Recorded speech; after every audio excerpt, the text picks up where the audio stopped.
Wish us luck. Oh yeah. We So play. yeah. Believe in it and it will be good. Look how Yeah. pumped So up here they we are. are. Yeah. Bunch Ethan, of, were you playing? You were out of breath there. That's exactly what I'm talking about. and I just walked to the field. I hadn't done anything yet. That was I made my one save of the entire tournament, and then Hey, don't let him kid you. He's the guy that's always running in marathons. He's running ultra marathons. He's running through the woods. Don't let him kid you. He's pretty fit, and he's always been fit. I believe. Look at that! Look at that save! Oh, Look at can we that. break Look this at down? that. Should That's we break not this me. down? Yeah. Oh, that's not you. I actually didn't touch the ball. If you really want to break it down, but yeah, that was so. When you're saying for me, coming back to playing was just as much about playing, but also being part of a team. Like I really haven't been part of a group of guys that are all working hard, trying to achieve the same thing. We want to win a gold medal, and we were together for a year, and we committed to getting in shape. We showed up 4 times to train in different areas of the country, and we went over to Israel. And so that for me was just as exciting and important as it was to, get fit and play and make some saves and stuff like that. Oh, I love that you brought that up because part of, like I said, part of the scary part, it's when it stops, and you don't realize at the time because you're in it, but that camaraderie, that being around the team, that working together day in and day out, traveling together, everything. It's part of what's great about it. It's part of the experience. When some people ask me what I miss so much about playing with the U.S. I'm like being around my team and traveling. The gold medals and all of that was great. Yes, I'm not saying that, but that process was amazing. And when you're away from that, you miss it big time. Yeah, I mean, exactly. You miss being part of that. You show up every day and you got 30 friends to hang out with, kick a soccer ball around with, and then once you stop playing, it's over. So obviously the physical side of it was a challenge as well. I was training for the Boston Marathon and trying to play goalkeeper at the same time, which that type of exercise doesn't necessarily translate well. Battle injuries, but I took it seriously, and I hired a goalkeeper coach, Todd. You set me up with some dude in Orlando and Tampa, and I really, if I was going to commit to doing this, I gave myself a year, and I just really got it. That's opening ceremonies for the Maccabee Games. 60,000 people in the stadium watching. It's the 4th largest international sporting event in the world, and it was just such an awesome experience. Yeah, it was an awesome experience that I got cut from. Congratulations, Ethan. I'm really happy for you. Did you get cut? Happy. I did. I got cut from the over 35. But to be fair, it was during COVID. It was during COVID, Ethan, and literally the entire team was made up of Florida and Texas because they had been playing for the last 2 years. And literally all the California guys came into the national camp, and none of us had been able to play with a team for 2 years. So it was literally the first time I'd been in an 11-a-side field in 2 years. What's cool? What's cool about this is I think out there is that Ethan, you don't just have to be on a World Cup team or an Olympic team to have these kind of experiences, to go to there's so many games like this out there and tournaments where 60,000 people at an opening ceremony. I think that's amazing. And it's so much about the experience and getting to do that. Look, Joe Biden even showed up to say hello to us. But is that Joe Biden? Yeah, he came. Yeah.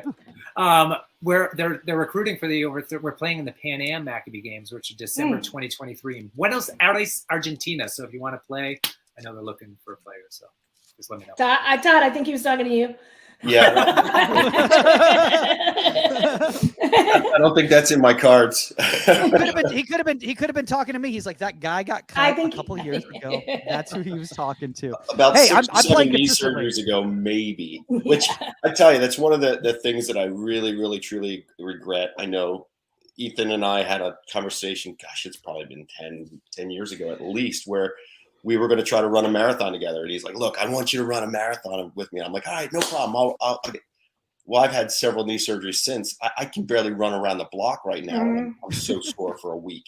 So it's one of my biggest regrets. I was never able to do that with Ethan and run a marathon, because it's something I always really wanted to do. And obviously to do it with him would have been awesome. So Ethan, I do apologize. I know we had that packed You know what's together. really interesting, Todd, is you can walk a marathon. I might walk it, but it's going to take me a lot longer. You're going to be waiting at that finish line It'll for a take you very long 5 hours time. to walk, 15-minute miles. It's been done Oh my before God. plenty of times. You just can't get swept up. There's a little truck at the end that sweeps all the slow walkers. Just don't be there. That would definitely be sweeping Wait, me. there's for sure. like a Zamboni that There's a total like marathon Zamboni that just scoops up all the people, puts them in the back of the truck. That'll be Saskia and I. We'll be in the Yeah, back. thanks. Push this through. I'll be driving it. We're the What are you talking dinosaurs of the group here. No, Ethan, you brought up a really good point in regards to like coming back to the camaraderie of a team. And Saskia, I know you kind of, enhanced on that as well too. But Ethan, just kind of talking to you, I don't think a lot of people that come back to playing think about that. They're like, oh my gosh, because a lot of them have only been doing individual activities, running a marathon, training in the gym, those sorts of things, and they haven't worked with a group of people in a competitive environment like that in a while. That was I was that guy, a marathon, weights, biking, kayaking, all that stuff. So I was kind of removed from the team sport atmosphere, and that was it. Like I was competitive amongst myself, trying to break my own personal records and lift more weight, but it's just different when you do it with other people by your side. I don't have to tell everyone here about, just being part of a team. And that's really what it was. But being in the competitive cauldron again was super exciting. Like I haven't been nervous before a game in a really long time. You play, pick up or, adult league at night. It's, you just show up. But now, like, you're representing your country. You're got to, perform well for your teammates. You don't want to let any other people down. So it just increases that level of excitement. And that's what I miss. That you don't get that anywhere, or at least I do. You have to have more than one pair of gloves at your house. I do. I see. That was the fun part. I got to upgrade. I still have my like Tony Meola jersey from like 1998, right? That I wore. The turtle one? Like the Adidas. Oh, the turtle. Oh, the Adidas with the 3 stripes. Yeah. I like that jersey because it was really thin. That was, and they got little elbow pads. Yeah, you were probably wearing that. You probably. Jersey. That's the one I cut the sleeves off of. You've heard the story for Mike. Oh yeah. I'd like to hear that story. The originator of the short sleeve goalkeeper jersey. You and Jorge Campos. I was coaching Soccer Plus camps for Tony in Houston, Texas, in the middle of the summer. Enough said. Brutal. It's brutal. And those were the jerseys, and I was like, this is ridiculous. So I went and I cut my sleeves off my jersey. So Tony comes, I come out short sleeve jersey. He's like, oh, really? I was like, yeah. I mean, what do you need elbow pads for in a jersey if you dive properly? It's stupid, right? So he proceeded to demo front smothering Of course. and make me demo it for all the kids. Now the grass is just like straw because it's, we're not on plush fields or anything. I'm like bloody. And it was hilarious. And I had to bite it. And I was like, all right, I got it. Oh my God. Ethan, did you do Soccer Plus? Of course, yeah. Okay. I was a Soccer Plus groupie, I guess you can say. Most of the East Coast Soccer Plus, they held them at Babson College back. Oh yeah. Yeah. Were you coaching there at Babson? Yeah.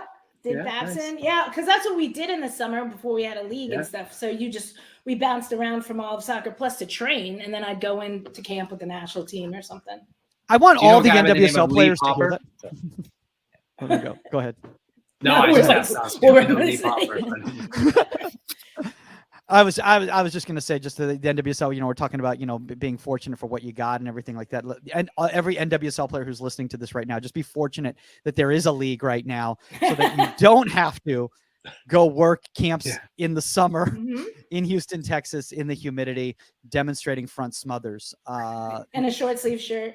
Right. But that does bring up a good topic right there, Ethan. And that is like, obviously you decided that you got a goalkeeper coach from Todd and you had to start going out there. First off, that's a weird experience as an adult when you start working with a goalkeeper coach. I was thinking the same thing. It is, especially as a goalkeeper coach, working with a goalkeeper coach Yep. to try to get better. Like, I know everything I'm doing wrong.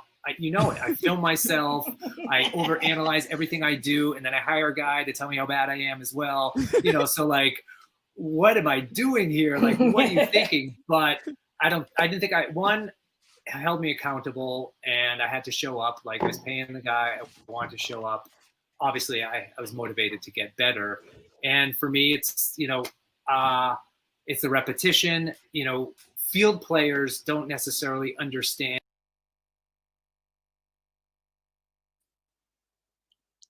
How are you? Am I on mute or you're on mute? I'm on mute. Oh, there you I'm go. on mute. I was like, look how fancy you look. And you're like, no, I can't hear what you're saying. I can't. Are you?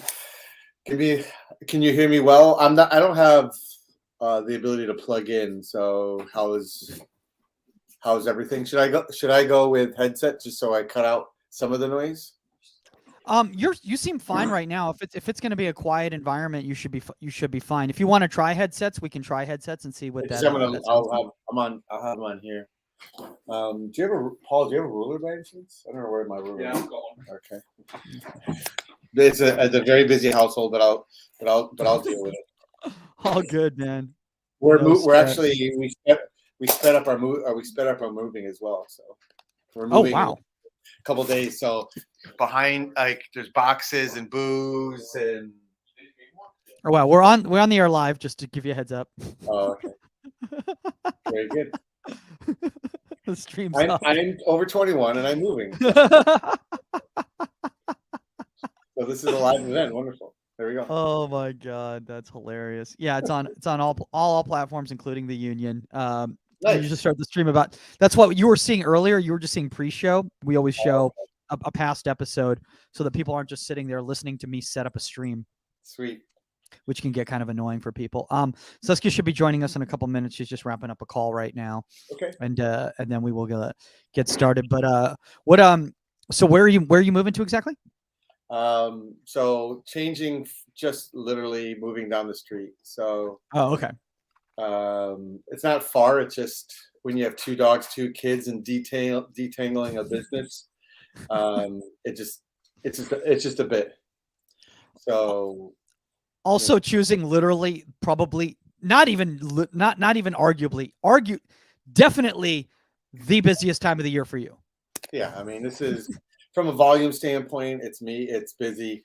I'm going to give you a placeholder because I forgot one pair of gloves and I wanted to Ooh. A placeholder. Here's the placeholder. So I'll give you orange gloves to view. Give me 1 second. I'll be right back. Sure, no worries. Guys, if you're joining in right now, we are just about to start with Christian Benjamin, founder of Keeperstop.com. You guys are probably familiar with Keeperstop for all your goalkeeping glove needs and other accessory needs.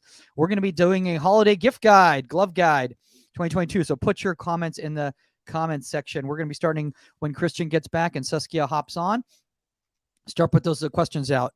Shout out to everybody watching us on all the different platforms. Hope everybody enjoyed the Brazil drubbing of South Korea. Not quite like the Japan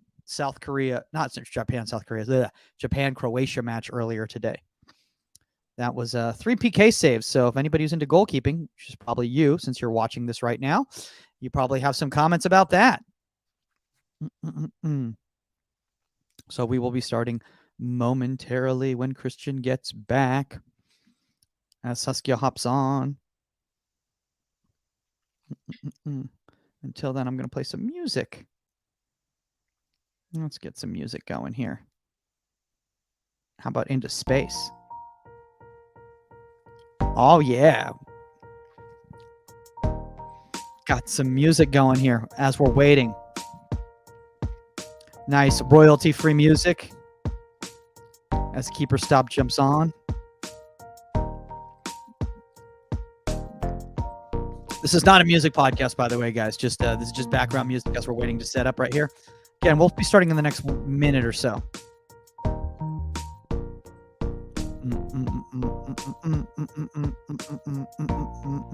All right, he's back. Sorry. All good. All good. Let's get this going as I get this royalty-free music off. All right. Boom, boom, boom, boom, boom, boom. Yeah. All right. We're gonna get this going here. Here we go.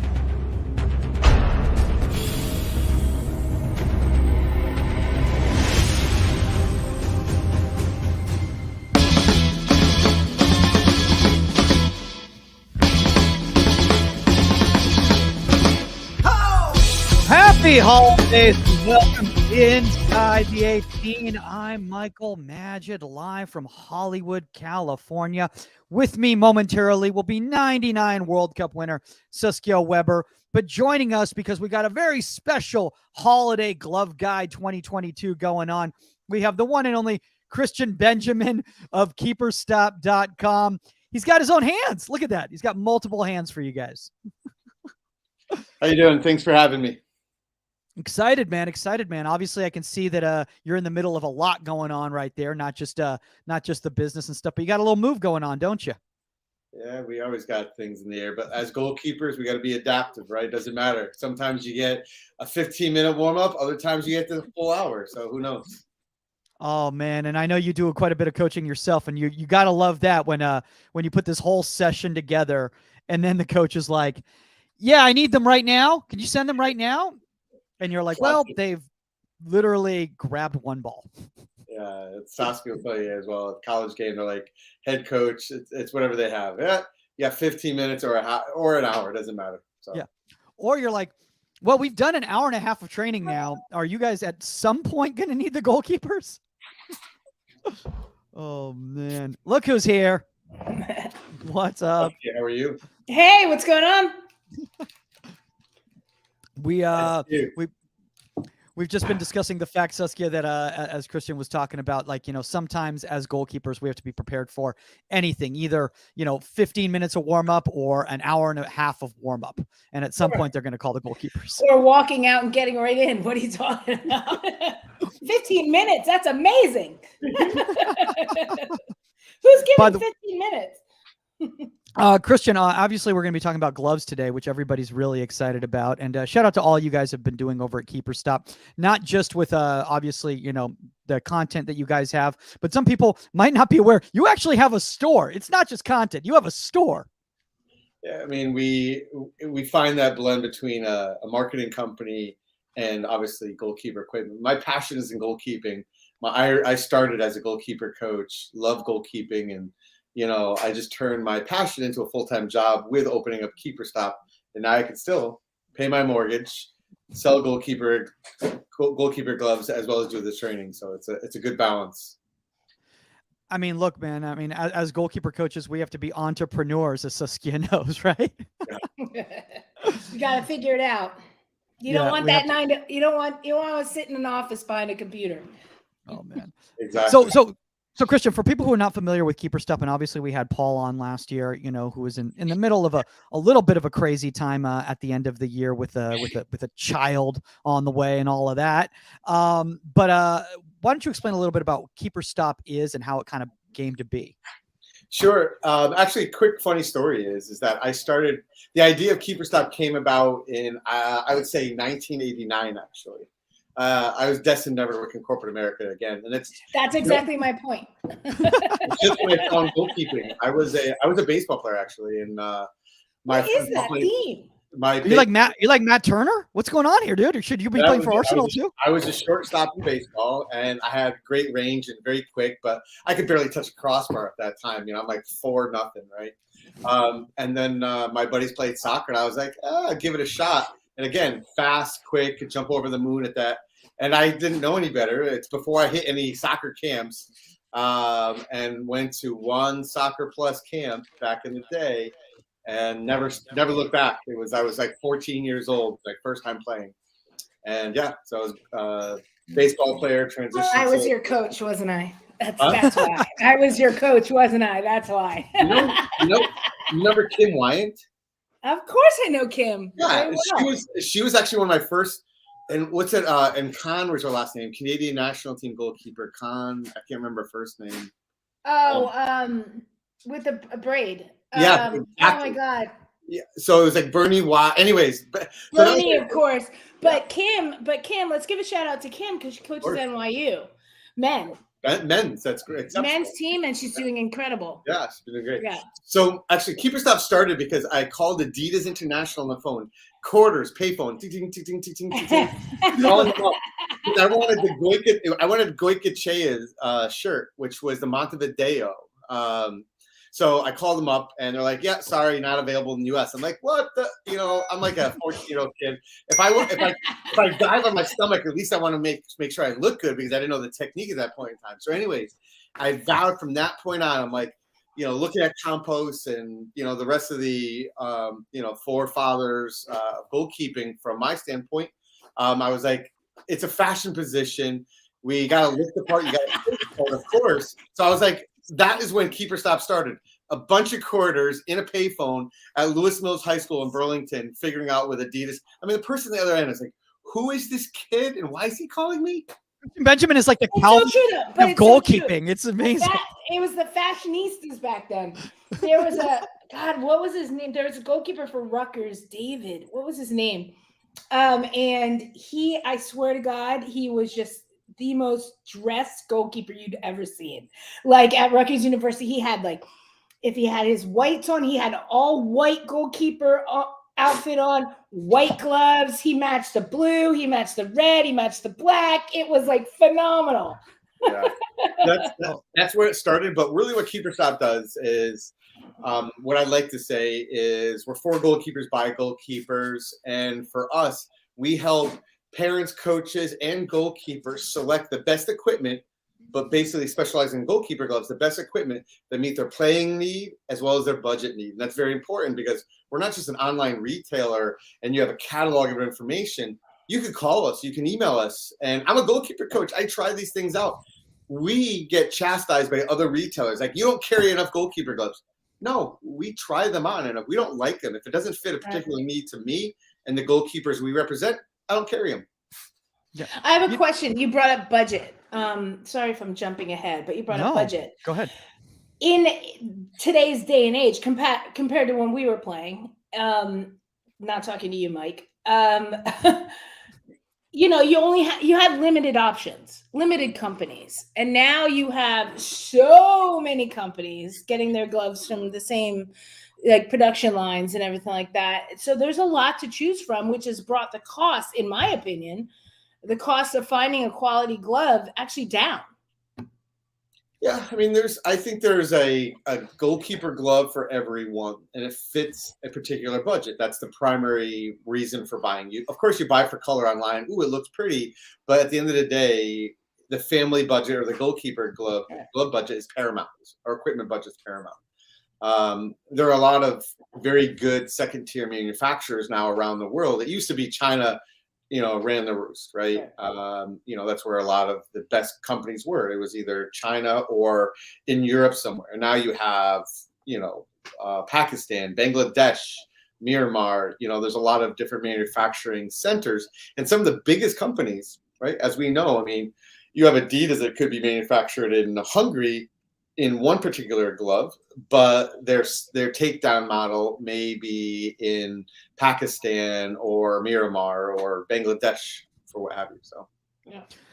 We got a couple questions here in the comment section here because I had a feeling this was going to be a very engaging comment section. Shout out to all you guys that are watching on the Union Sports right now, and obviously on Facebook, YouTube, Twitch, all of that sort of stuff.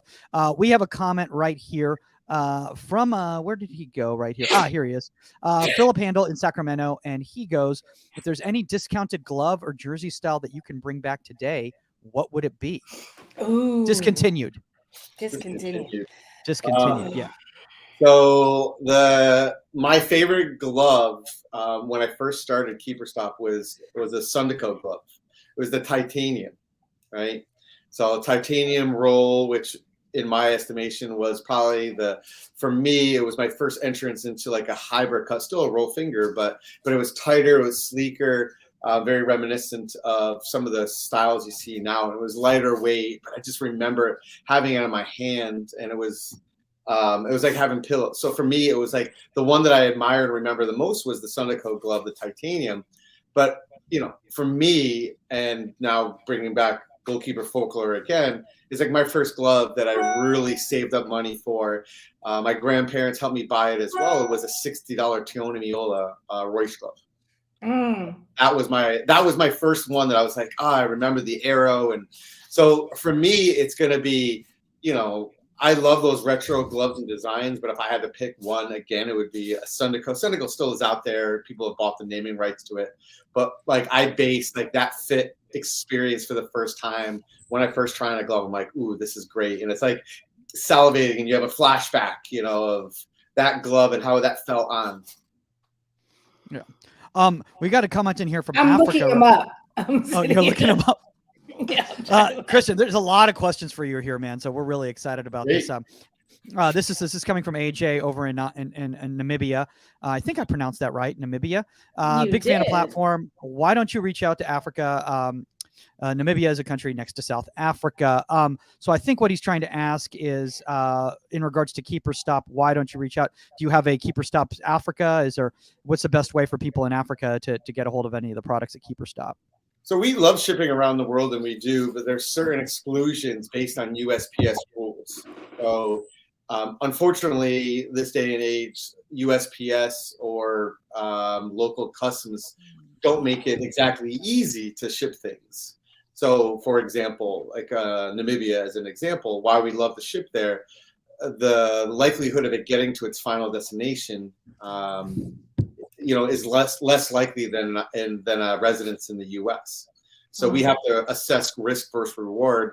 We're happy to try to make anything work, but it just has to be the right situation, meaning, most likely a physical address, gated community, because, we ship around the world, and our highest rate of theft, unfortunately, is internationally, not Africa. It's just internationally in general. So we have to be mindful of that. And unfortunately, as I said before, it's the cost of shipping. So for me to ship a 1 pound package to Africa, it's $50. Right. Yeah. So you're buying a glove for $50, and then you have to insure it, and you have to make sure you're sending by UPS, FedEx, or DHL. So it's just right now, the international shipping rates truly are one of the biggest barriers to entry. I mean, we can get beyond security issues by shipping it one of the better handlers. I mean, but it's just once it's out of U.S. Customs hands. Hey, who is that sent that? If you want to corner the market in Africa on glove sales, set up a Keeperstop franchise. There you go, AJ. Set up a Keeperstop franchise. It's actually something that the next phase of Keeperstop is that. I mean, we're doing very well in the U.S. market, Canada, even some in Mexico. There's been a lot of interest in franchising Keeperstop because of the marketing that we do worldwide. Yeah. You type in most search engines at any airport around the world, we come up on the first page because of the content we create, because we are goalkeepers, and it's thoughtful content. How to size your goalkeeper gloves, reviews of goalkeeper gloves, how to pick goalkeeper gloves, because we're creating this thoughtful content that helps people make buying decisions. We're found in that experiential path on Google around the world.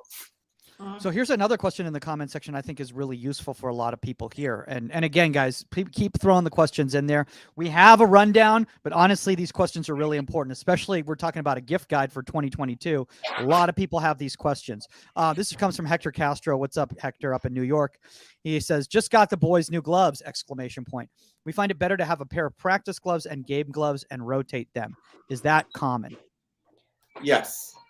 So we've done a couple videos on this recently, actually, and I'll forward these to you later. People can reference them. So there's two philosophies when it comes to rotating goalkeeper gloves. The most elite goalkeepers and those that don't have a budget, they can buy 2 pairs of game goalkeeper gloves and say, you know what, it doesn't matter to me how long they last, but I just want that perfect feel and that perfect grip. There's a sacrifice to that. The sacrifice is the durability. And I'll tell you right now, there's a sacrifice to every goalkeeper glove that you buy. All right, that's the rule. I'm sorry if I'm like telling magician secrets. The reality is that if you get better grip, you're losing durability. If you're getting better durability, you're losing grip. And then there's a fluctuation based on price and manufacturer, what have you. anyways, long story short, when it comes to the rotating, factor one is same level glove and just rotate once the goalkeeper glove is basically halfway through its buying life cycle, or its playing life cycle. So I'm using the contact speed bumps here by Royce as an example. Exceptional grip. I mean, these things stick to itself. But, you know, many parents can't do this. We're talking about a $140 pair of gloves. Other parents may find a glove that's half the cost, maybe $80 or so. Maybe they find something that just fits. So same, or you do one that's half the price. But the important thing is that you want to find something that has the same fit.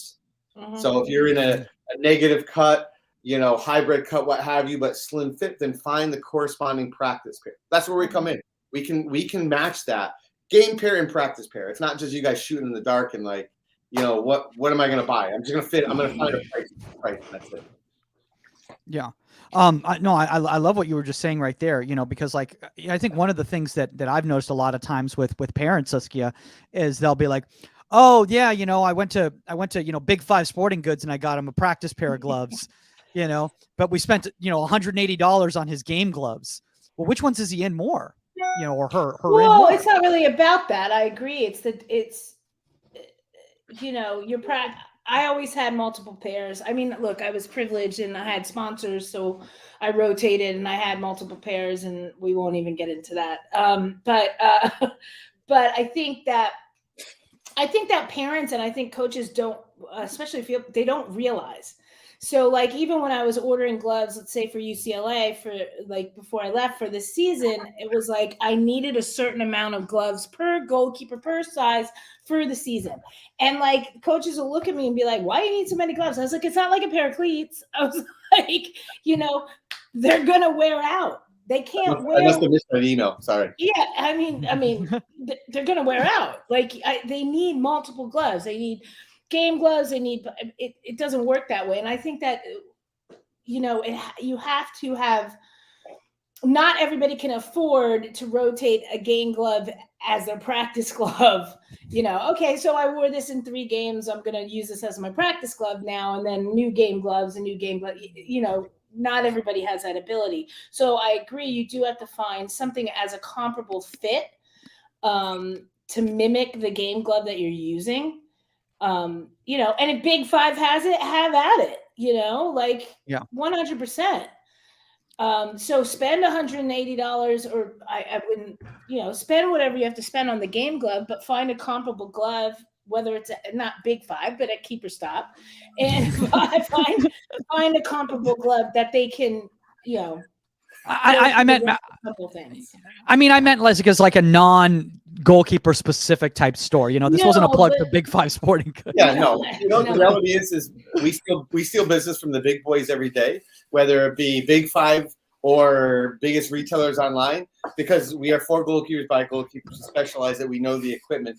To answer the question, right? I would say, and don't go to the Big Five sales attendant and ask him for his opinion on gloves. Your 6-year-old is going to be wearing a size 11 glove. So as an example, right? So as an example, I'll use real life examples. This is a Royce finger protection glove, high-end Orthotech goalkeeper glove. This is a World Cup glove. Chesney helped design this glove. You're at $188. And to your point, Saskia, not everybody can rotate that. Although we have a lot of parents that do rotate this after they've gone through a month and a half. Right. What we'll do is, I know that the fit on this is a roll negative, and saying, okay, well, this is the best of the best. If this is what you want for game, a value brand which is crushing it worldwide, Elite Sport, this is a $68 glove. I mean, I know pros that use this glove. Seattle goalkeeper, name's escaping right off the top of my head right now, but I know he was wearing this glove when he was sponsored by Elite. Stephen Cleveland? No, was it Portland? I mean, Portland. Steve Clark. Yeah, exactly. He would wear this when he was. Thank you for filling in the name. No, that's what he's there for. So I know this is a $68 glove that I know a pro is using. So Holland's goalkeeper is using Elite Sport right now. So it's like, oh yeah, I want the best of the best. The best of the best doesn't mean $188. It means the best based on your budget and your playing need. And there is, again, when I go back to, there's a glove for everybody. So Game Glove, $188, patented finger protection in the Royce Orthotech World Cup version. Or you go $68 glove. Exactly. But for many, Saskia's point, this is if you're a high school, it's a good Game Glove too. It's good enough. Yeah. It's good enough. Get 2 of those instead of one 188 glove. You have a game glove and a practice glove. Like, I had a budget with UCLA. I have 4 goalkeepers. I got to get them through the season.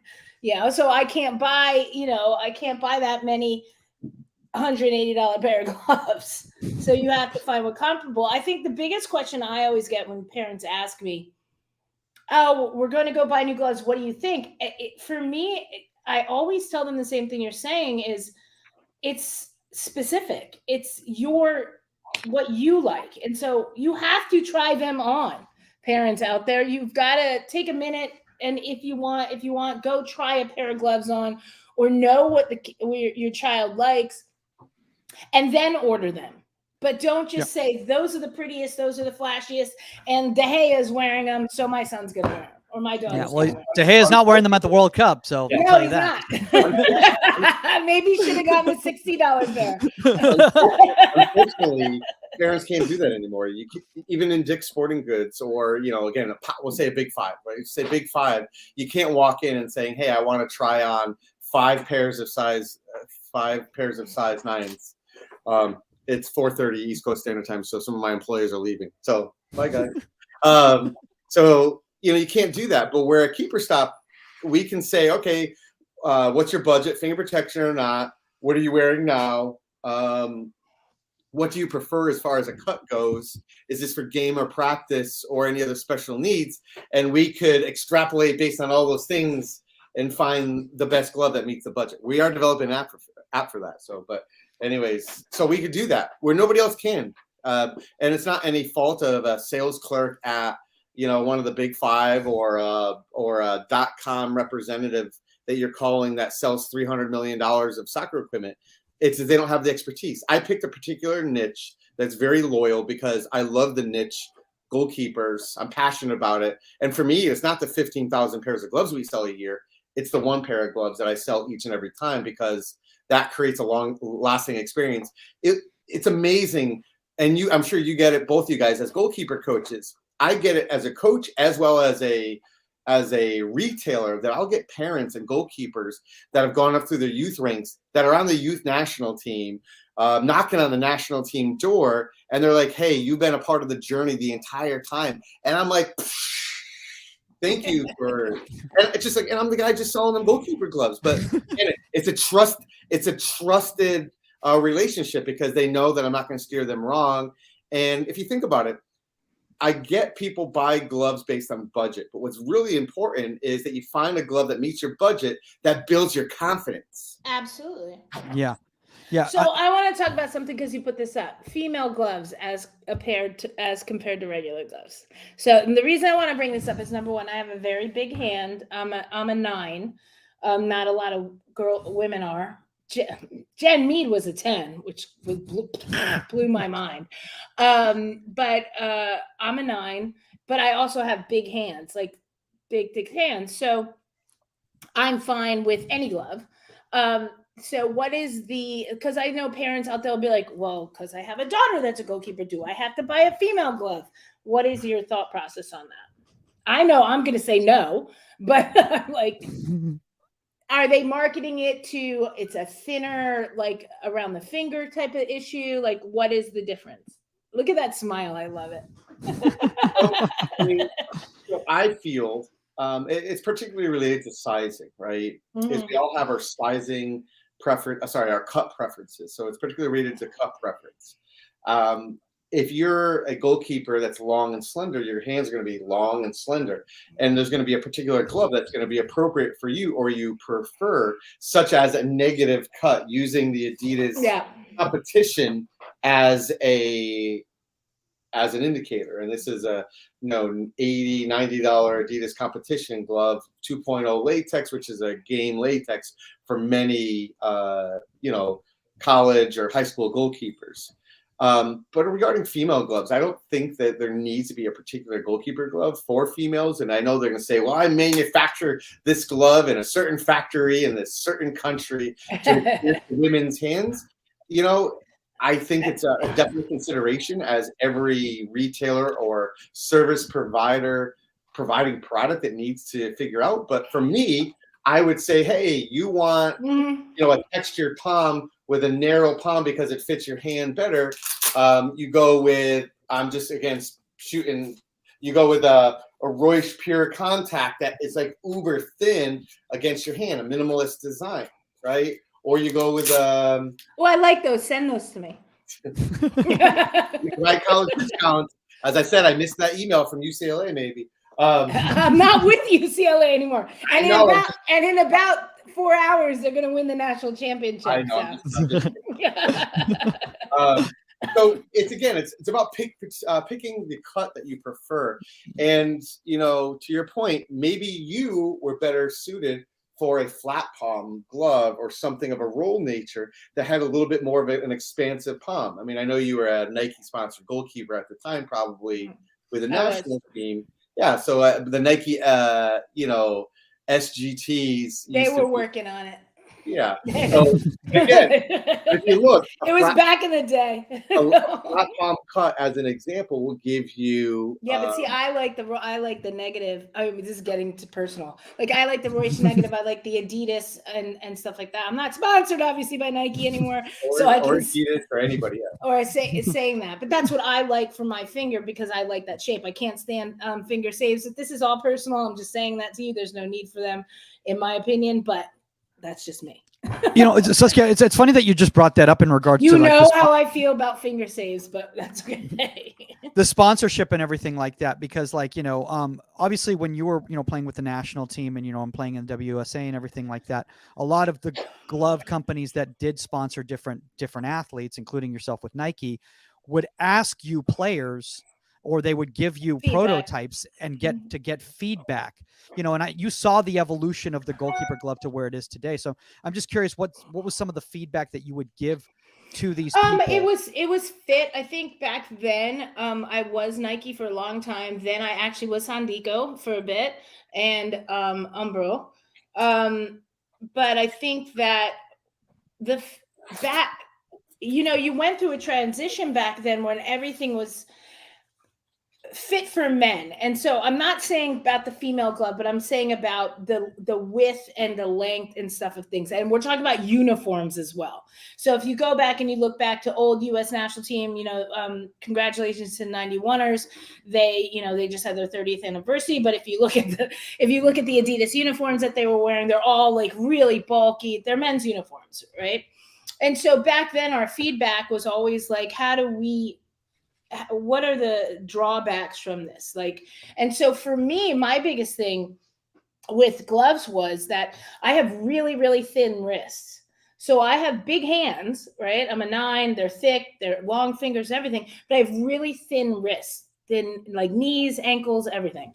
And so I used to have to wear the big tennis sweatbands, the extra long ones, the big thick ones. I used to wear those first, and then I put my glove on and strap my glove on because nothing would hold it. Like, it would be too loose here. And so nowadays you see the changes in gloves. So you see the changes where you have, it's like a scuba glove almost and stuff like that. I mean, I'm sure there's a better term for it and I'll be schooled on that in a second.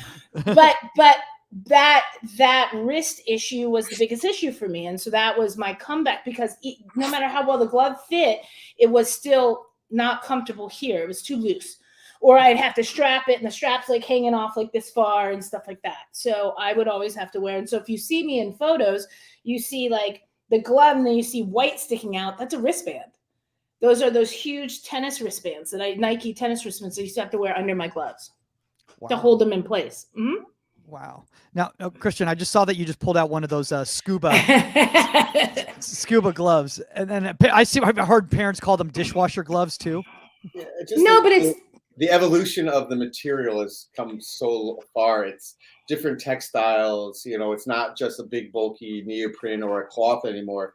I mean, you have airplanes, you have, you know, different type of stretch, 4-way stretch material that's moisture management. I mean, this is an Uhlsport glove, a wet weather glove. But to your point, Saskia, like you can, as you can see, it's a tight fitting glove, but you have elasticized or elasticated wrist closures. So a goalkeeper glove has to fit from fingertip to wrist. And exactly. When we evaluate a glove, truly, that's what we're doing. I mean, I try it out. I'm like, you know, the reps that come here are like, you guys are nuts. And I'm like, no, I'm just particular. I'm trying to think like a goalkeeper would for the first time putting this glove on. What's the experience like? I mean, this fits with no extra room in the backhand. There's as you can see, I can't pull it. There's no extra room on the side of the glove. This is a newer closure system that brings it tighter while still increasing the latex to ball contact in the wrist closure area. So, I mean, there's just so much that goes into this, and that's why we started the company, because I know the pains that goalkeepers go through. So it's funny because one of my players, when I was coaching club, brought this up to me, that whenever I'm doing something, if somebody's kicking a ball to me, like I have like a Nomar Garcia para, like before I bat type of thing, and I go like this, and it's a habit. Like I'll go like this, and the reason that is because my gloves, I had to make sure they slid down, because they didn't have any sort of technology that held it tight against my wrist. They didn't have anything like that. So it literally is a habit. I still do it today. I don't even have gloves on, and someone will kick me a ball, and it's like this tick, and I still do it. And my students might have told me that. They're like, you go like that, and that is why, because it was constantly like tighten the glove, and just became a habit. I want to bring this up right now because this is one of the questions that I get asked. I love that you knew it too, because you went like that. Yep. I want to bring up junior gloves. I want to bring up youth gloves, foundational gloves, because this is probably the number one question I get asked when I do sessions, either private sessions or small groups, or work at a youth club, is how do I figure out what gloves to get my young goalkeeper, because they grow every 3 months. And I just can't keep buying gloves over and over and over again. So, Christian, what advice do you give to parents for this? And also explain the difference between a youth glove. Is there a difference between a youth glove and an adult glove? Funny you should ask. All right. So first thing I'm going to tell parents is gloves are perishables. You know, the reason why I was a soccer goalkeeper is because hockey pads were $1,000 a piece. Goalkeeper exactly, little less. Some parents $1,000 a piece. It's the most expensive position in sports. So some besides like polo, because you have to have a horse. Other parents tell me, it's like, oh yeah, like my daughter's a swimmer, and you know, each bathing suit is $200, and I can wear it 3 times before it's no longer water dynamic. You know, so goalkeeper gloves are perishables. That's the tools that your goalkeeper uses to stop the ball, and most importantly, to build confidence, right? Because they need to feel confident in their catch. They got to feel confident that I'm going to risk my life, my face, to try to stop that ball. I better have something behind it, whether it be equipment or gloves. So gloves are perishables. You buy something based on budget. You know, if they're going to lose them, you know, they're going to wear through them, they're going to chew on them, whatever they're going to do. Pick something that meets a family budget. And don't be disappointed when they break down, because you need them. Like you need car brakes. The more you use them, the more they break down. You need them. If you're a goalkeeper, you can't throw them in the goal with gardening gloves. So anyways, I have a couple examples here. Went with a less expensive Royce Attract, right? This is non-finger protection with a more durable latex. And something like this, $40-$50 in that price range. And somebody's going to be like, that's great. And even that could be expensive. But you get what you pay for in goalkeeper gloves. The stitching is better, elasticized threads. You could buy a $20 or $30 pair of, we'll say, big name goalkeeper gloves that just fall apart when you look at them a long way from a big 5-star. Well, this is a youth 5. This is a junior glove, youth 5. Okay. Now, this is an elite sport glove. This looks amazing. And this is like a $50 to $60 price point. Finger protection, but this is a size 6, right? And this in secondary manufacturers, meaning, you know, not outside Adidas, Nike, All Sport, Royce. I'm not saying based on volume, because Elite Sport is crushing it worldwide, you know, millions of pairs probably at this point in time, or close to it, is that, you know, this is a size 6. So a lot of parents get confused. Well, my goalkeeper is a 5 and this was too small. I'm going to go to that fancy looking Elite Sport glove in a size 6. Well, this is truly an adult size glove range. This glove, you know, I have so many gloves in front of me right now. This is the one. This is my most popular selling glove, the Elite Sport Black Solo. It comes in size 6 through 11, and many parents are like, I need a size 6 youth glove. Well, this is not a youth goalkeeper glove. So we have sizing guides that try to help them figure it out. You know, the way if you measure 5 inches as an example, in youth goalkeeper gloves are 5.5 inches, and you're looking at a truly youth glove. We did a video on this as well. A truly youth glove, then you round up to a size 6 youth when a glove has youth in the title. So again, this glove, if I'm looking at it at the store, you're looking at the Royce Resist Junior. It says Junior in the title. Right? Well, when you have there's so many gloves out there that have 5, 6, 7, 8, 9, 10, 11. Well, that is a junior size in adult range, and that size is up. So like a junior size in the Black Solo, size 5, actually fits like a Royce size 6. So it's not an exact science. So we got to help parents like, all right, well, height and weight of the goalkeeper, what's the hand length, what gloves were they in the past? So we help them solve that problem. But there's no standardization in the market. Every manufacturer is different, you know, across the world. It could be the same manufacturer too, and you know, different lasts that they use to make the gloves can be different size. What I've heard a lot from parents is, you know, and I'm sure you all have heard this as well too, is like, you know, oh, they'll grow into them. Yeah, no. you know, I'm gonna buy these. Yeah. It's like giving your kids. It's like giving your kids a pair of cleats and saying they'll grow into them. I've heard that one too. Anticipating that question, so I have a pair of Elite Sport. I just happen to grab an 11 here. I have many different manufacturers, but this is an 11. This is like a hamburger helper glove on me. So I'm a size 9. And my finger is to here, so I have a good 1.5 inches on this. I can like between a 9, depending on the manufacturer. You know, I'm basically a 9. But this, can I catch the ball? Of course, but you know, it's big on me. It feels sloppy, and again, that's what takes away the confidence of a goalkeeper. And again, it's like this is not a squishy term. It's like, oh, the goalkeeper's confidence. No, it's the ability to control their body and the ball under pressure. So you want a glove that they feel comfortable in, so the ball doesn't slip through, and now you're going to the ER because they broke their nose, or they gave up a rebound and somebody smashed them in the nose. Okay, so I have. Are we going to talk about cleaning?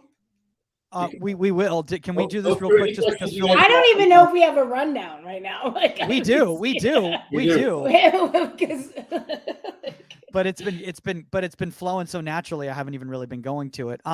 But Philip just put this in the chat right here, and I think it's a really important question because he goes, hot take, finger saves versus not. What's your opinion? I get this question a lot from parents of young goalkeepers, and since we're talking young goalkeepers, figured I'd throw it up here right now.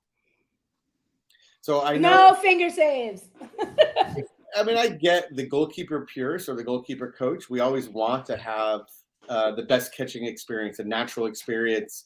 You want more flexibility, but it's a personal choice. In the U.S., finger protection goalkeeper gloves outsell non-finger protection 3-1. You know, most of our sales are finger protection. My mentality has always been, I prefer my young players, if you're going to come, because most finger protections, you can take them out and put them back in, right? So I like my kids to train without them. And if they're comfortable in the game, put them in. Yes, I'm old school.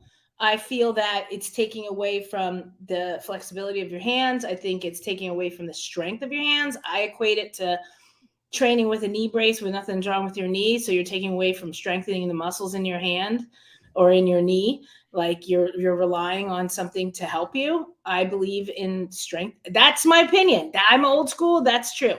I see Christian's take gloves off sometimes. I'm like, no, learn how to feel and catch the ball. I don't disagree. I mean, I actually did the experiment. So let me finish on the answer on finger protection or not. So basically, there's 3 reasons you use finger protection, or you feel that you need finger protection. It's one, that you're recovering from an injury and you need that extra support. That's the first one. The second one is maybe you're younger and playing up and the shots come a lot harder. Growth plates, our hands develop at different rates. You know, I've seen goalkeepers break fingers, break wrists because playing up and taking hard shots. That's the second reason. So they're playing up. And the third reason is they're truly developing the technique. So a lot of goalkeepers, as they're catching the ball, especially at a young age, you find this, or they're like this, they're making all sorts of faces and finger positions, and they end up breaking their fingers because they get hit in an awkward position. To your point, Saskia, is that the finger protection is like training wheels, right? Is once you feel you can catch the ball appropriately, that you have the mastery of the technique, it's still a personal choice. There's very few pro goalkeepers that use finger protection. I do know pros that use them. You know, Chesney, Juventus, and Poland goalkeeper, he uses finger protection. He helped design these gloves, and he uses finger protection. So for his reason, that's his personal reason. So we can have our opinions, but if it helps a youth goalkeeper that's just learning the position, it helps them have confidence. And I don't disagree with that. I don't disagree. And learn the technical aspects. You can at one point in time say, hey, this is where I draw the line. If a goalkeeper using finger protection is dropping the ball more so than they should, because the catching experience is an active process. We do it over and over again, so we automatically like, oh, I got this ball. Great, beautiful, right? We have it. A youth goalkeeper doesn't know. They do this, they do whatever. Their hands are flat. You know, that's how they're catching the ball. You know, when it comes to when they start making some mistakes because they're dropping the ball, because they're not actively squeezing the ball, they're not actively catching the ball, then I may introduce like, hey, in a practice environment, or at least warm-ups, let's find you a glove, you know, or tape your fingers that helps you have more control. Because parents, I'm sure you know who they are. You know, Richard Davis, I'll drop an old school name. I don't know if you know who he is, but godfather of goalkeeper gloves, been involved with Adidas and Nike patents of both sides. Is an amazing individual. And I've talked to him and others, and finger protection actually wasn't supposed to be a protection aid. It was supposed to be a catching aid. But within focus groups, parents are, oh my gosh, it will protect my kids' goalkeepers. Cha-ching, you know, dollar sign. Right. Yes. It'll stop them from breaking their fingers and everything. And you talk to Ian Poirier, you know, he'll say like finger protection probably caused him to, you know, have career-ending injuries based on the laceration of his, I forget which finger. So anyways, it's a personal choice. You have to figure out what reason you're wearing it for. It does increase the cost of the gloves. So your decision on finger protection, not personal choice. Your goalkeeper coach can help you. We can help you. But at the end of the day, it's the goalkeeper's choice. And we have to help them. You know, our return policy is 30 days unused. Just try the gloves on. I encourage parents are like, I have this glove in my cart. I'm like, yeah, take them. Great. Help them try it on, you know, so they don't mess up the gloves. But check out what they want, because you can't go down the street anymore and find 5 pairs of gloves in your size anymore. Yeah. You know, I by the way, when you were talking about the Ian thing, I was like, what kind of finger protection is that? It's like Edward Scissorhands, like just giant daggers. The old oh my gosh. It was really stiff. Okay. That's what I remember what Ian told me, like it broke and it lost. Yeah, it was like hardcore, like a skeleton. Yeah. Jeez Louise. Suska, I know you need to get out of here in a couple minutes right here, so we'll move on to you had a very pressing question that you wanted to ask Christian here. I did. Yeah, you did. You talked about glove cleaning. Oh yeah. So I get that a lot, you know, and parents and coaches and kids don't realize they can clean their gloves.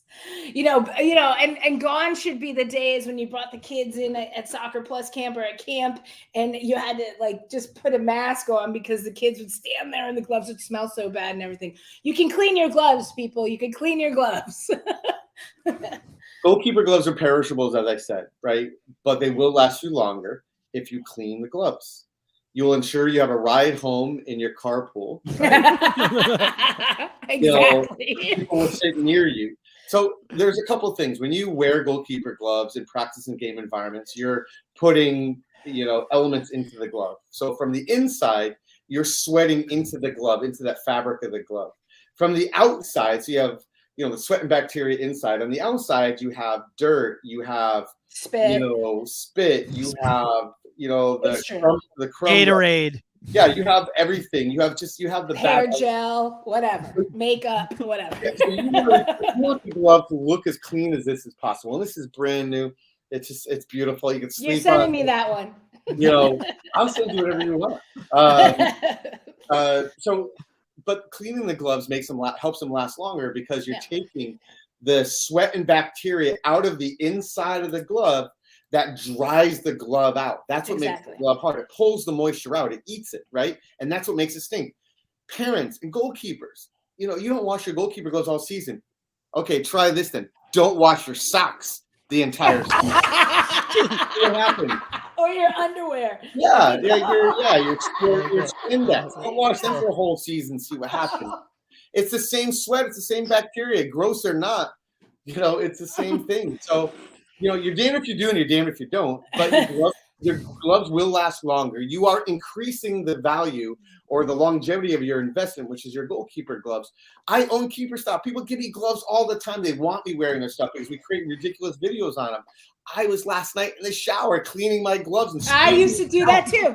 I used to have my gloves. I'd take a shower with them or whatever. And like my girlfriend at the time or whatever would come. She'd be like, "What the hell is going on?" They're like gloves hanging over the thing. No, don't put them in the dryer, people. Yeah. Like you have to hang them dry.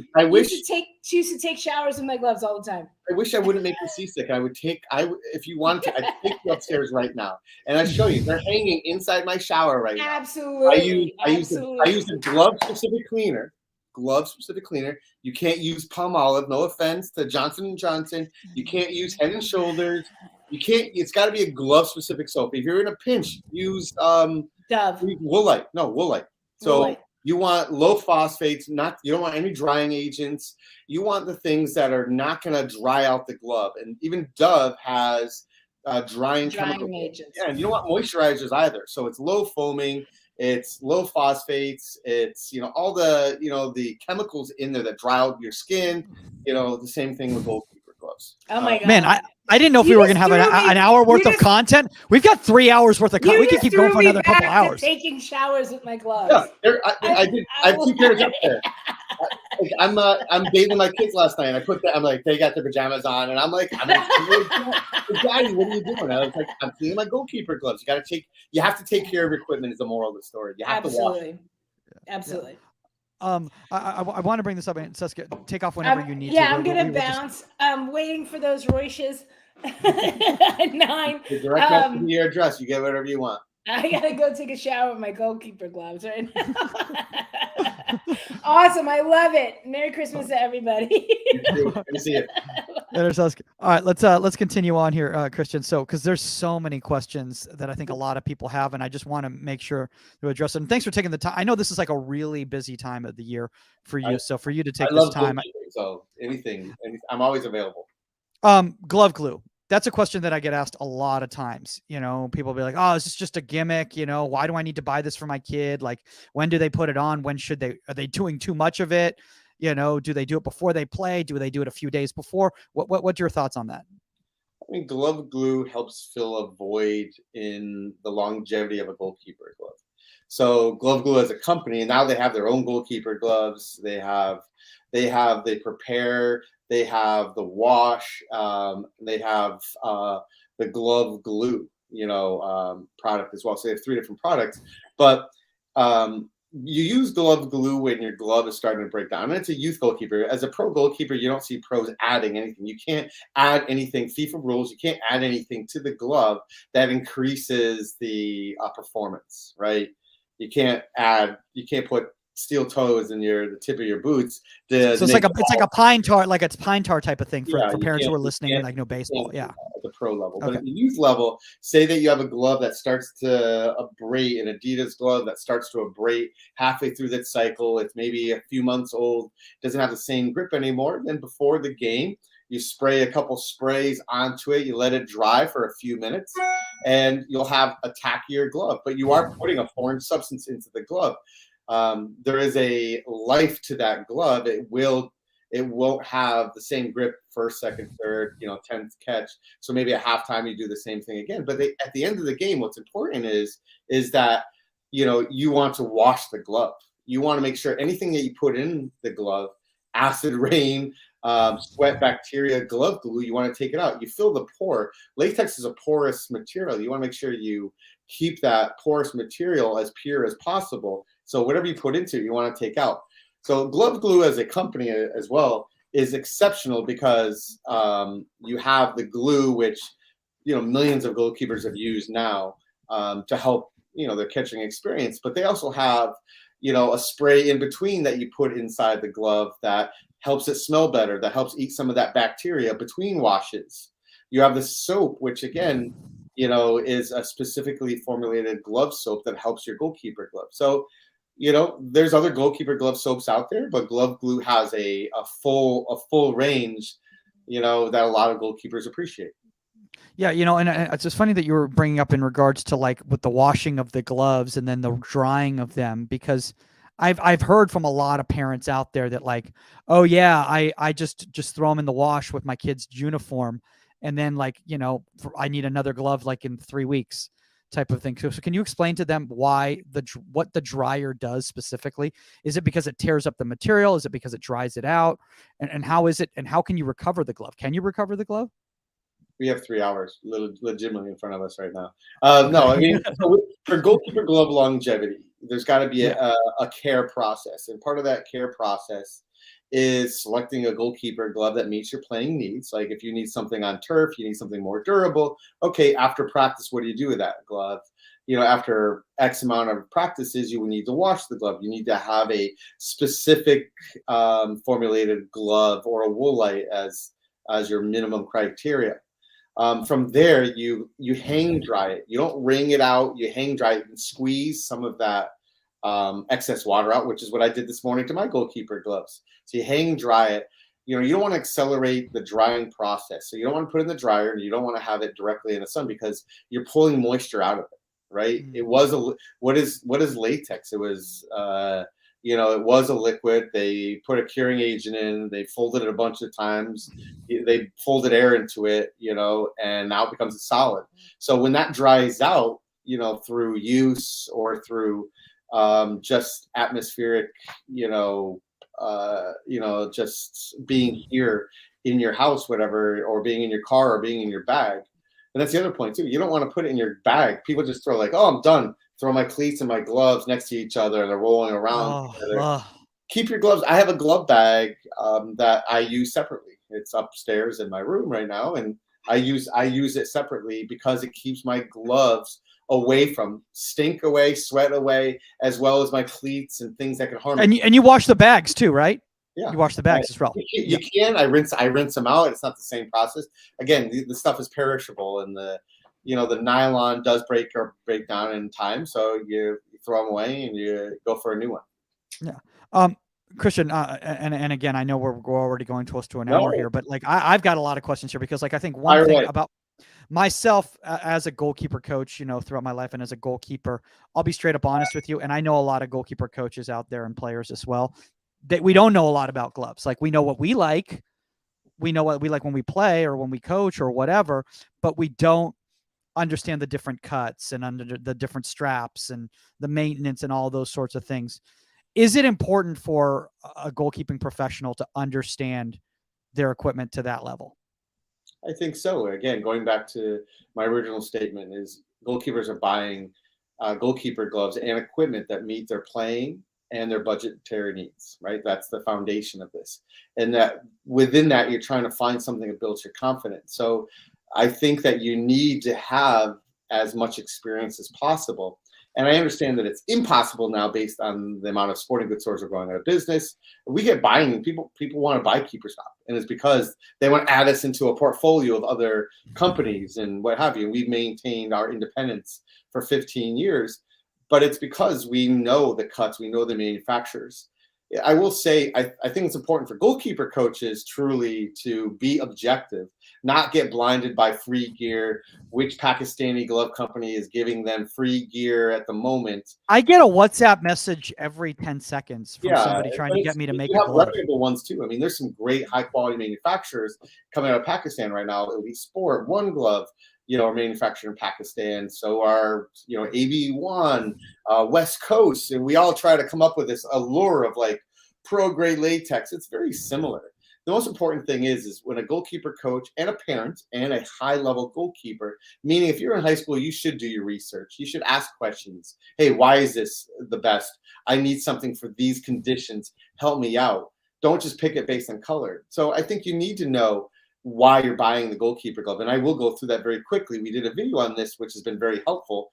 It's a little bit drawn out, but when you buy goalkeeper gloves, budget first, paramount.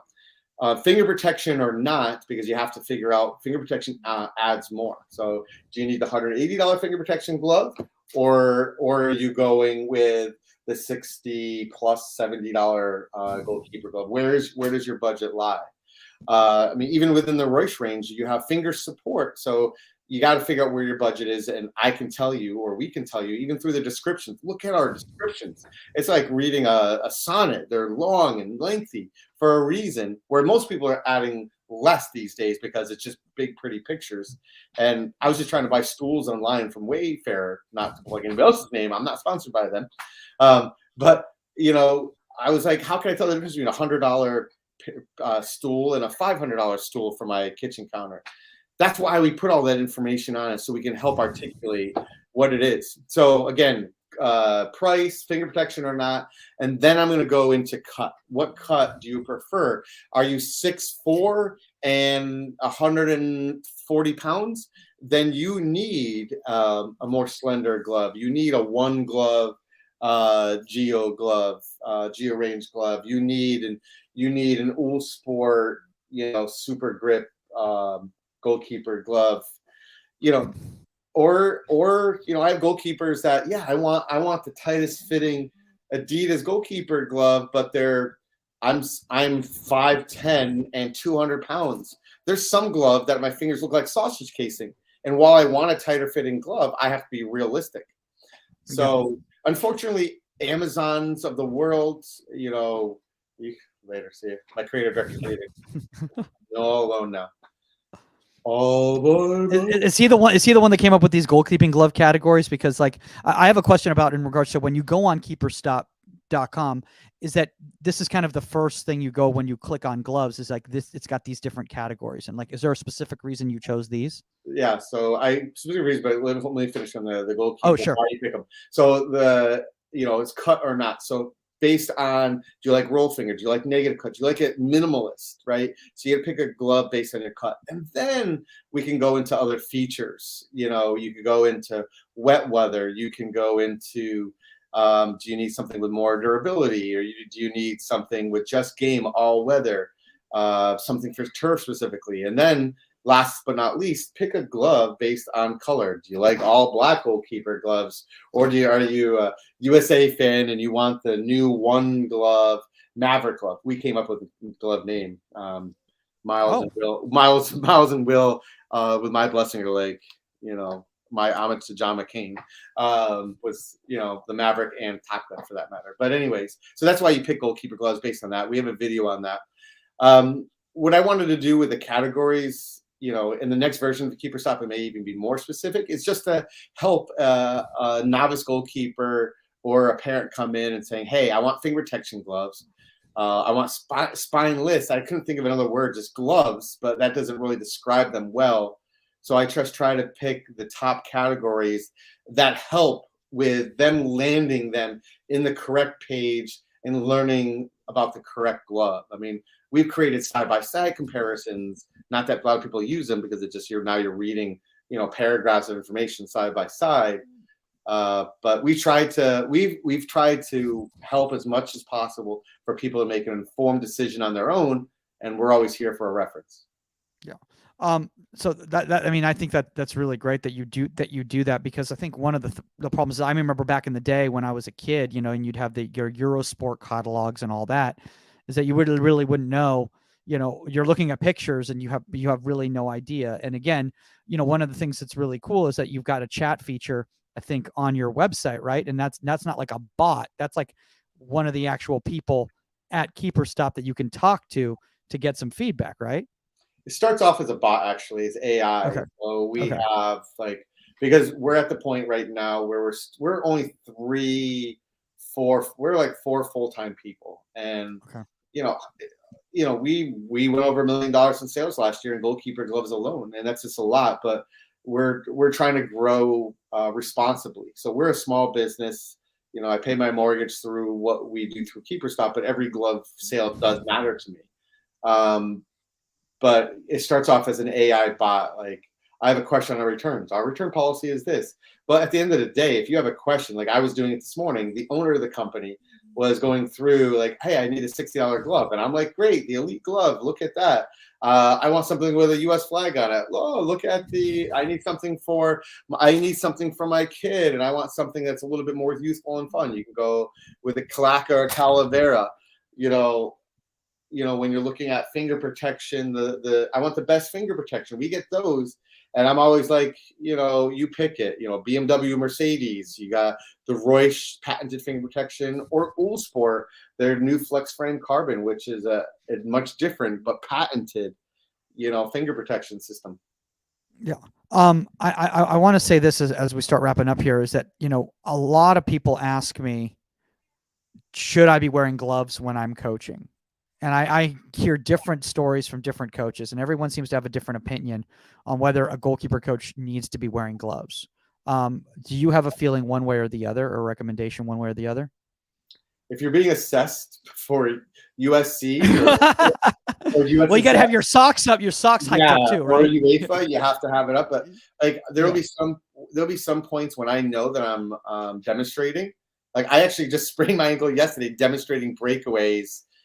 Because a goalkeeper stayed up and blocked the ball. I'm like, it's a 50-50 ball. Come with your hands. And I tried to jump over him, and I rolled my ankle on their foot. But anyways, I was in goalkeeper gloves because, again, they're volleying the ball back and forth. So when I know I'm demonstrating, I'll have them with me, or tucked in the back, But if I'm picking up cones, it's a pain in the butt, so I'll take them off. Yeah, cleaning up things, because again, goalkeepers, when you're doing things other than catching the ball, take your gloves off. Don't tie your shoes with your goalkeeper gloves on. Don't pull down the net with it on. Don't pick up cones, unless you really have to. It's just like, I don't like to touch my gloves on anything what I'm supposed to do except for catching the ball. Well, one of the things that I get, and this is obviously more with youth goalkeepers and the little ones, is that a lot of parents is like, it's a pain getting the gloves back on. So they just have the kids walking around all day with the gloves on because they don't want them to have to put them back on after the water break and the snack break and all that sort of thing. Yeah, but it's, again, maybe the gloves doesn't fit appropriately. So youth gloves, they just don't have, youth goalkeepers in general don't have the same hand strength that we have, where we can hold on to something and your kid's not going anywhere. So they don't have that same thing. And they actually end up damaging the gloves by pulling and ripping it on. So they need to find a glove. And the baby fat is called what it is for a reason. I'm not a 6'4" supermodel. I got to find a glove that fits me appropriately. Everyone makes fun of me in the videos. I'm like, I have a husky build. I got to pull it. So youth goalkeepers, you got to be able to pull it on and off with the ease without your parents being there. And you can help them on how to do it. The misconceptions is people pull on the wrist closure and they're ripping it off. So better goalkeeper gloves will have some kind of thumb notch. You can pull it on and off with these. But as you can see, I'm wiggling with my hands. I'm wiggling. I'm not pulling like this. I'm wiggling. And then when I take the glove off, I'm wiggling. I'm not just like, raw, pull the glove. It's gentle, gentle, gentle. These are your babies. Yeah. I want to say this as we start wrapping up right here, Christian. We got one more question, big one to answer. So we can't wrap up yet. Is there a big one to ansher? Yeah, how to size goalkeeper gloves, the number one question. Oh, okay. I thought we'd kind of covered it a little bit. We did youth, but on Keeperstop, what we did is we came up with a sizing guide. So the general rule of thumb for adults, it doesn't work for youth. Is why it's important. With youth goalkeepers, if you have a 5-inch hand, you can't just automatically round up to like a size 6 glove, because it may not fit, because your palm, your finger size, everything grows differently. So, but with an adult goalkeeper, what you can do is you measure. The misconception in goalkeeper glove sizing is that you measure the width around. Yeah, that develops the cut of the glove. Yeah, I'm 8 inches around, all the way around. Maybe I should be in a flat palm or a something happened to my light a little bit here. Maybe I should be in a. Oh, there it is. You're back. Yeah, I'm back. It was because of the whiteness of the paper. Anyways, what you should do if you're measuring as an adult is you measure your hands, lengthwise from tip of middle finger to the end of the palm. So including that fat part of your thumb, but not any of your wrist right down here. So I measure 7.5 inches if I do that. So I'm 7.5 inches. 7.5 inches is an easy one. You round up and you add an inch. So I am like a size 9, pretty confidently a size 9. So the way it works, if you measure 7 inches, you're probably a size 8. If you measure 7.5 inches, you can round up and be a size 9. 8 inches, you're definitely a size 10, 8.5 inches, 10 to an 11. It's definitely a guesstimate, but you can use your height, your weight, your finger length, your preferences as kind of a guide.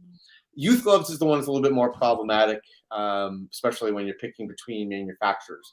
But the number one question we get is the goalkeeper glove sizing. And everybody's like, well, I measured around because my goalkeeper coach, no, that's like, this is the size, this is the length here. Measure from here to here. I tell if you have any questions, you put your hand down flat as possible and you measure like you're you draw it like you're doing the turkey Thanksgiving cutout as a kid, and then you can measure from there. And that helps a lot. But again, it's still a guesstimate at the end of the day. That's why we're here. We're happy to help in any way. So. Yeah, it's good that you brought that up, because also, another question that I get asked a lot of times is how much space should there be in between the tip of the finger and the tip of the glove? Is there like kind of a good rule of thumb on that? The rule of thumb is that I think there should be a fingernail length room, right? Okay. So about 1/4 inch for me is optimal. You don't want the glove so super tight. I have the Dual Sports on again. So these are a size 9. They probably fit more like an 8.5. And so I have like less than probably a fingernail length room, but I'm not at the top. When you're at the tippity top and you can feel the top of the glove where the stitching is, that means you probably have less latex when you're catching the ball. So you want to find yourself catching the ball about 1/4 inch down, because you want the glove to move a little bit, not a lot, just a little bit. So a glove that's too big, utilizing the size 11 Elite Sport that I was using before, parents will buy a goalkeeper glove that was on sale. Like, oh, the guy at the Big 5 store told me this is a great glove. And I see it on gloves and I have to tell them, it's like, you can't catch a ball because of this. Now you're with a glove that is missized, it wears incorrectly, right? It's harder to manage the ball, and the glove will break down and wear quicker because I have an inch and a half space at the glove. So you got to find a glove, not on sale, too big, but a glove that meets your budget and your correct size. And the final thing I want to bring up with you is, because a lot of people are going to be asking me about the different gloves out there on the market. Are there maybe like 3 to 5 gloves that you recommend this holiday season for different types of goalkeepers at different stages? Yeah, goalkeeping gloves, again, perishables, so whatever meets the family budget. But for me, at $60 to $70, Elite Sport has so many great options. This is the Elite Sport Black Solo. If you have a goalkeeper glove, you need something that is a little bit more unique, you go with a One Glove Maverick non-finger protection in the 80 to 90 price point. If you got a goalkeeper glove that is graduating into a higher level of play that needs a little bit more finger protection and they require finger protection, you can go with a high-end Reusch Orthotech system, a track-free gel Fusion Orthotech Goaliator. There's just so many great options. You and I could, I love that we just chew the fat and talk shop a little bit, but we truly could go into each and every one of those targeted conversation points that you wanted to before and talk through these things. It's just, the reality is you just got to contact us. Let me do the homework for you, because it's like me going to Home Depot. I'm not a plumber, but me going to Home Depot and trying to find You know, maybe electrician would be a better one. I would say Okay. electrician. And I'm trying to find, you know, old school versus new school boxes and, you know, all this. I mean, I'm like, I'm there for a half hour looking at these things, you know. Sorry, new work is what it's called. I'm looking at this. It's all Greek to me. Well, I know this stuff. I specialize in this. I love goalkeeping. I'm a goalkeeper coach. That's my passion. But what truly pays my mortgage and keeps me in a nice house in West Hartford and pays my kids' daycare is I sell goalkeeper gloves. That's what I do. And that's where people know me from pros to goalkeeper coaches. Yeah, you can go to Keeperstop, a YouTube channel, and see great training reviews and videos. But there's a lot of people who do that now. I'm objective. I will tell you if a glove meets your needs or doesn't, or you made a great decision or you didn't. Unfortunately, I want to earn the goalkeeper's trust. I want to earn their loyalty by providing the best, recommendation.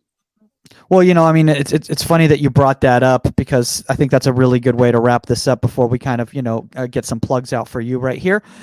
Is the fact that you do all do content out there, but you're not sponsored by one glove. And I think one of the issues with a lot of content you see on TikTok or Instagram, and I'm choosing the short form ones more so because I think the longer form content on YouTube is a little bit more training specific for the most part, except for a few people. Is that it's really hard to be non-biased when you're sponsored by one glove. So the fact that you represent, you have a store that sells a bunch of different brands, makes the content a lot more about finding the right glove and why these gloves are right, as opposed to look how great this glove is. Yeah, I mean, if you really think about it, and I mean, my limitations is I'm not going to recommend Nike. I'm not going to recommend a Nike gloves. I don't carry Nike. Nike could care less. And again, it's just, this is my feeling. This is my personal opinion. Nike could care less that any youth goalkeepers wearing their gloves. They're probably 1 foot out of that business now as well. Adidas, while we love them to death, they're a marketing company. I try to stick to the goalkeeper glove brands that have a following, maybe supported by pros, worn by pros, but it's not just somebody that got an email from some country, some factory somewhere, and it says, hi, I can send you 10 pairs of gloves. They're going to cost you $60. Great. That's easy to do. And unfortunately, there's a lot of fly-by-night glove companies that do that. You want to be wearing an established glove brand, somebody that's visited a factory before. If you're going to go, with a glove brand, I mean, you have Amazon and Renegade. Renegade sells tens of thousands of pairs, right? I used to knock on them because it's just like, oh, they're fly-by-night. But what now is they're going and visiting the factories. They're coming up with specialty latex and backing material.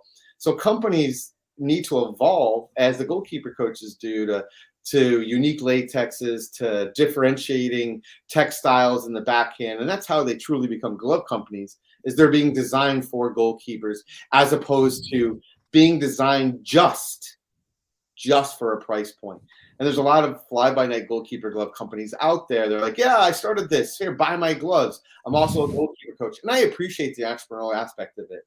But we want to make sure that it's satisfying needs, right? It's a playing need and a budget need, and they have to coincide. It can't be just, hey, I need to make an extra $40 per pair of gloves. I don't want to give it to Keeperstop. And I get crap from it all the time from our peers that like, oh, I wear X goalkeeper glove and they're the best. Why are they the best? Because, X goalkeeper glove company that says they cost $70 to sell or $80 to sell to the end user, but costs $15 in X country. So they're telling you that's the best, and that's the reason why. Well, I could tell you, who wears what, uses what latex. And most of them I know the factories are made out of. Keeperstop is now coming out with their old goalkeeper gloves going forward.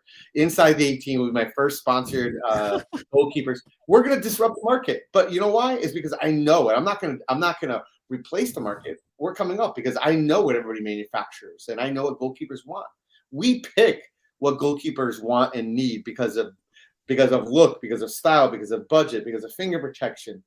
There's a lot of research that goes into this. It's not just, all right, we need 10 Reusch gloves, 10 Uhlsport gloves, 15 Elite Sport gloves, and that's and 15 pairs of one glove.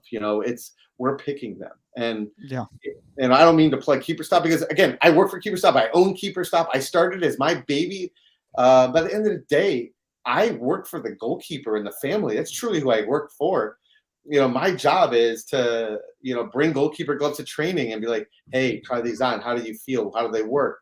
Do they make you feel comfortable? Is there extra room? And it's like us trying on pants. You go to the store, jeans, like, I don't love them. It's baggy in the hips, too tight to pull on. Same thing with goalkeeper gloves. No. We're here. Questions, anything, I'm here. This conversation was all over the place, very helpful for me, all over the place, which is great. But at the end of the day, I love goalkeeping. I love goalkeeper gloves. I love goalkeepers. And we're going to help you get the best pair of gloves. And it doesn't matter to me whether it's Reusch or Uhlsport, which is the glove that I'm wearing right now. People ask me, it's like, what's your favorite glove? I'm like, I wear Uhlsport. That's my glove. What do I sell the most of? I sell the most of Elite Sport, like right now, 2-1 to anybody. A Pakistani glove company is crushing it right now. But at the end of the day, we wear them, we try them on. And that's what's most important, is because we're going to be like $60 to $70 finger protection. You want a black on black glove? Great, we got it. Or you need a turf latex? Boom, we got it. Yeah. Man, there's so much to mine here. I mean, this is just absolutely incredible. And honestly, like, you can tell that you're passionate about gloves, as opposed to somebody who's just doing this just because they kind of fell into it, which is really, really amazing. And I think, this is why you're successful with it. Christian, obviously there's going to be probably a lot of questions from this podcast. I have a feeling you're probably going to get a lot of people reaching out to you. Where is the best place for them to connect with you, or should they reach out to Keeperstop directly? So I would visit Keeperstop and truly narrow it down. Look at what you're using now.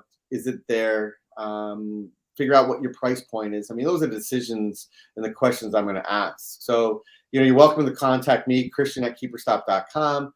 If you're trying to sell anything, I'm gonna unlist you. But if you're a customer that has questions, I'm happy to answer them, even if you don't buy them from me. I mean, we get questions from customers about what goalkeeper camp to attend, and I'm like, great, go to Omar in California and Michael, and go to Stan and Wisconsin, go to Dan Gaspar in Connecticut. We're all friends here. That's the thing, is like, the goalkeeping community, while it's actually, there's a lot of us, thousands. We all know each other in some capacity. So Christian at Keeperstop, you can visit. You can always call us. The chat bot is the least effective. It's always there.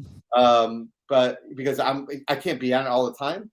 But email us, call us. Paul at Keeperstop. Paul and I run Keeperstop.